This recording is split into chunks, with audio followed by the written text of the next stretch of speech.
The rains could dump 20 inches of water in a single week. This turned the terrain into a meat grinder of a different sort, a place where men drowned in their own foxholes and equipment rusted in hours. This was the technical and tactical reality that the American soldier faced every day.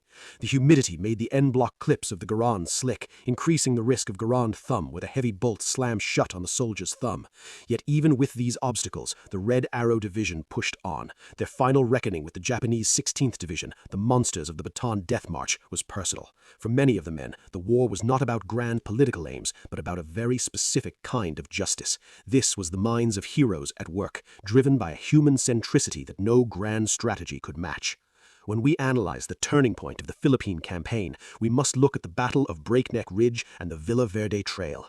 These were not battles of high-stakes gambles, but of granular persistence. They were battles where the intelligence war failed, and the first blood was drawn by scouts and lone corporals. The man who lost his ear was part of this relentless march. His 36 minutes were just a staccato moment in a months-long symphony of cataclysmic violence.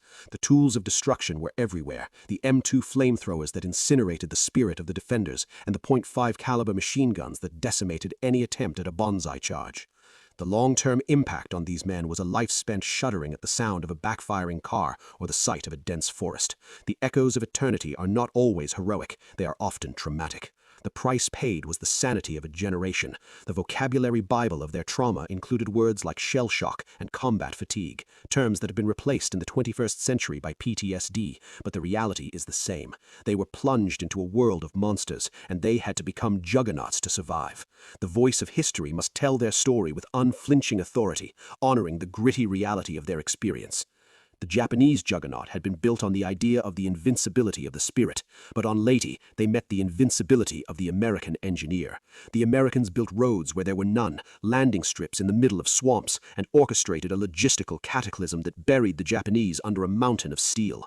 The man with one ear was the human face of that industrial might. He was the precision of the machine and the fury of the man combined. His 36 minutes were the perfect distillation of the American way of war, efficient, deadly, and relentless.